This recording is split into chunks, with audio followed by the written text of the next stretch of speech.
Assalamualaikum warahmatullahi wabarakatuh, sahabat Abah Safwan dimanapun berada. Kalau doa saya, semoga kita selalu dalam keadaan lindungan Allah Subhanahu wa Ta'ala, dalam keadaan sehat walafiat, tetap bisa melaksanakan tugas rutin seperti biasanya tanpa halangan. Hari ini saya mendapat seorang teman yang luar biasa. Awal mulanya kami bincang-bincang makan pisang goreng, akhirnya bergeser ke suatu tempat. Kami ingin bahas masalah Pilpres yang hanya tinggal beberapa hari lagi. Tetapi untuk lebih jelasnya saya kenalkan dulu teman saya, namanya Mas Yudi. Mas Yudi, selamat pagi. Apa kabarnya? Alhamdulillah. Alhamdulillah ya. Alhamdulillah. Ini santai kita pagi nih, makanannya ubi sama pisang goreng. Minumnya jus apa tadi nih? Nanas sama sawi ya? Sawi. Alhamdulillah. Jus nanas sama sawi. Mas Yudi, ini kan sekarang banyak orang bertanya-tanya, ini pemilu hanya tinggal beberapa hari lagi. Sebagai seorang masyarakat yang harus memilih secara cerdas, apa yang harus dilakukan oleh masyarakat agar tidak salah pilih pemimpin?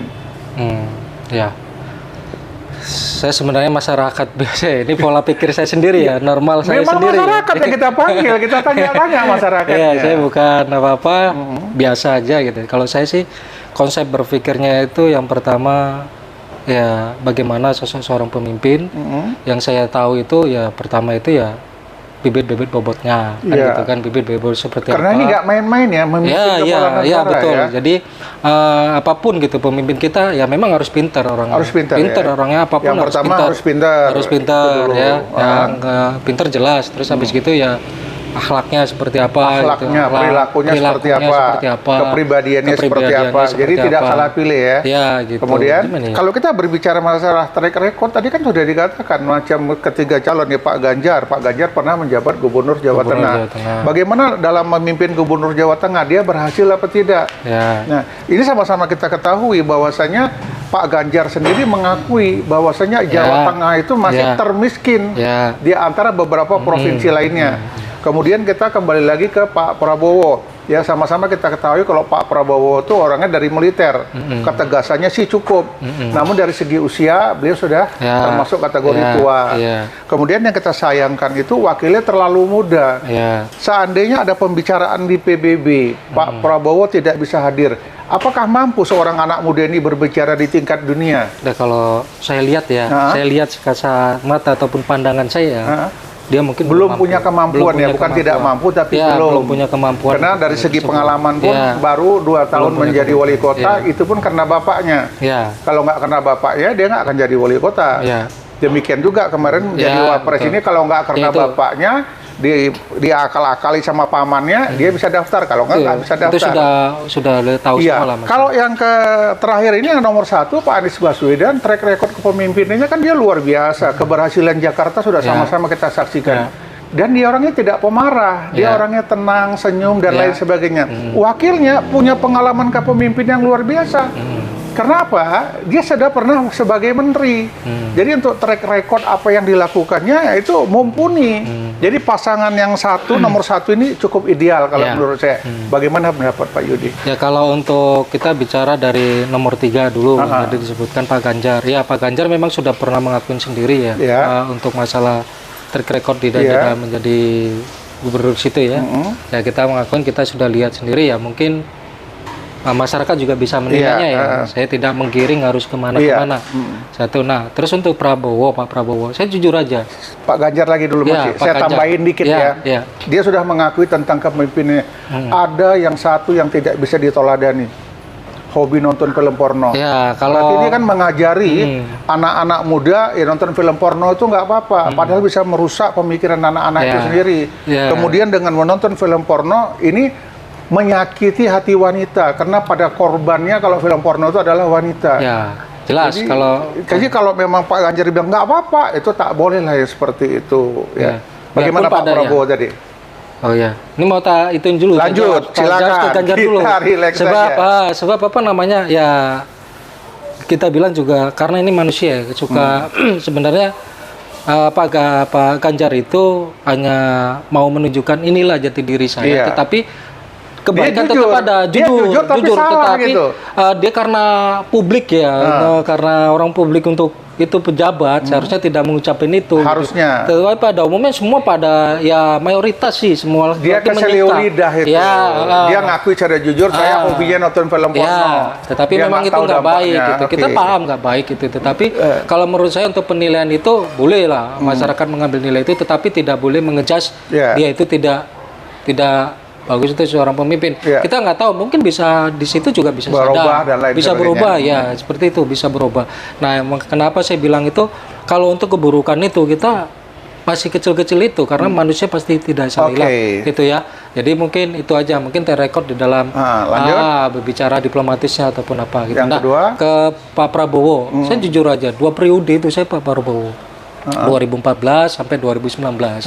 2014 dia kalah ya, saya ya sudah terima. Kenapa? Karena masyarakat menginginkan sosok seorang pemimpin seperti Pak Jokowi lah, kan gitu ya. Sudah terima, harus terima. Tetapi di 2019 itu hati kecil saya ini jujur ini, hati kecil saya tuh perasaan nggak terima, ini kayak ada sesuatunya ini.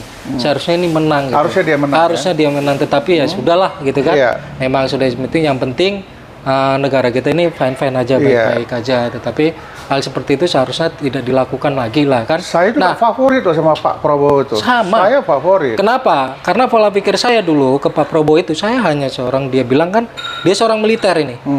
Saya pokoknya nggak peduli presiden itu harus militer. Itu saya dulu punya konsep seperti itu. Tegas. Terus tegas. Kenapa? Karena kalau udah dari tentara dia tegas, disiplin, oke. Gitu kan. Tetapi saya harus mempelajari lagi ternyata kesininya. Saya mempelajari tentang seiring dengan perjalanan waktu, mulai terbuka apa yang dilakukannya. Ya satu apapun yang dilakukan, terus saya harus punya konsep pemikiran bukan seperti itu aja gitu loh. Saya harus bisa mandikan, dia harus punya ilmu manajemennya yang bagus di dalam kepemerintahan kita, baik itu dalam negeri maupun luar negeri, itu aja. Nah terus yang kedua yang saya benar sayang banget sama Pak Prabowo, jujur sayang sebagai orang tua. Sebagai orang tua ini yang harus kita sadarin ya, kadang-kadang mencintai seseorang itu buta biasa. Cinta itu pasti buta biasa.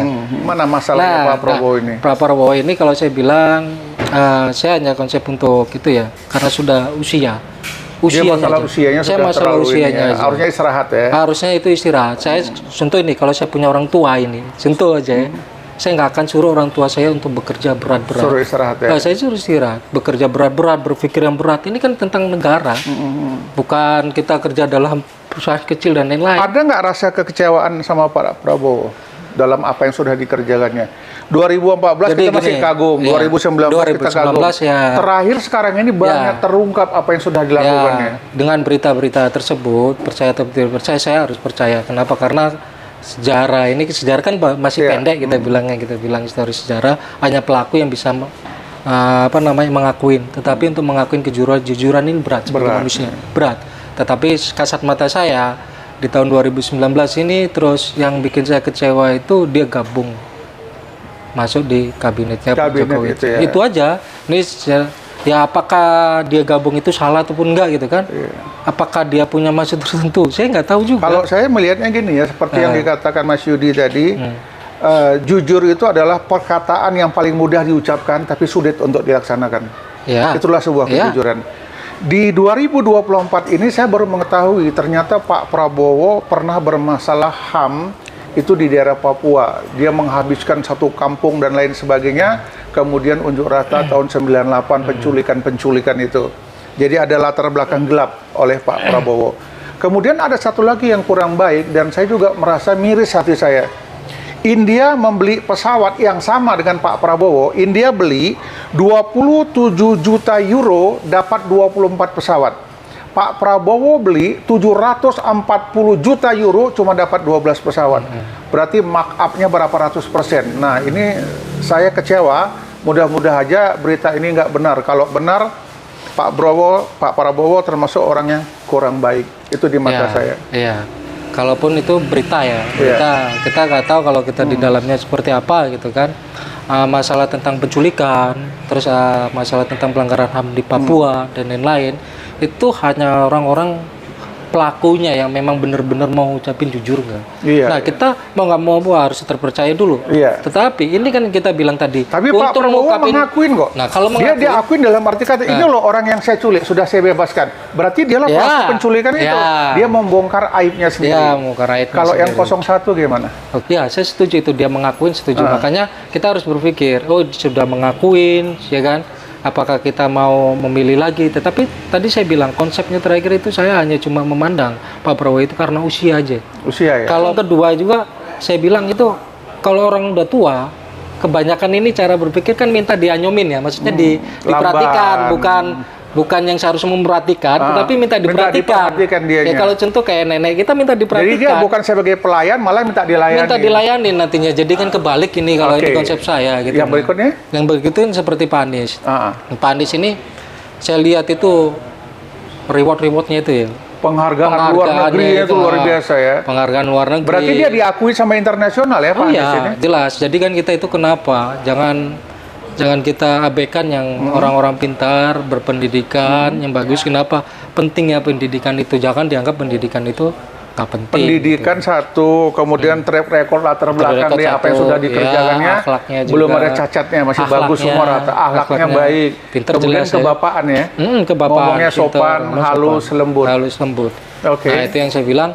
Sehingga saya itu mempunyai konsep, ini Pak Anies ya salah satu sosok pemimpin yang bisa diandalkan. Yang bisa diandalkan menurut saya, tapi ini yang bisa diandalkan, yang mudah-mudahan tetap nanti kalaupun dia ini menjadi, saya tetap akan mengkritisi. Tetap kita kritik tetap akan ya. Kritik apapun gitu. Tapi untuk kebaikan. Untuk kebaikan. Iya. Kritik apapun untuk kebaikan. Baik teman-teman sahabat ya, siapapun yang akan jadi presiden kami akan kritik, tapi untuk kebaikan. Untuk kebaikan. Bukan untuk menjatuhkan. Iya, bukan. Jadi untuk memilih presiden yang terbaik adalah pilihan cerdas, tengok latar belakangnya. Kemudian bagaimana sosok-sosok calon-calon presiden.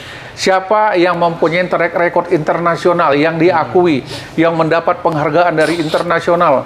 Kemudian siapa yang ngomongnya lembah lembut, yang menyejukkan hati. Siapa yang tukang marah-marah. Siapa yang tukang bla bla bla dan lain sebagainya. Pilihlah yang terbaik. Siapapun yang terbaik, itulah yang akan kita pilih. Setuju ya? Assalamualaikum warahmatullahi wabarakatuh.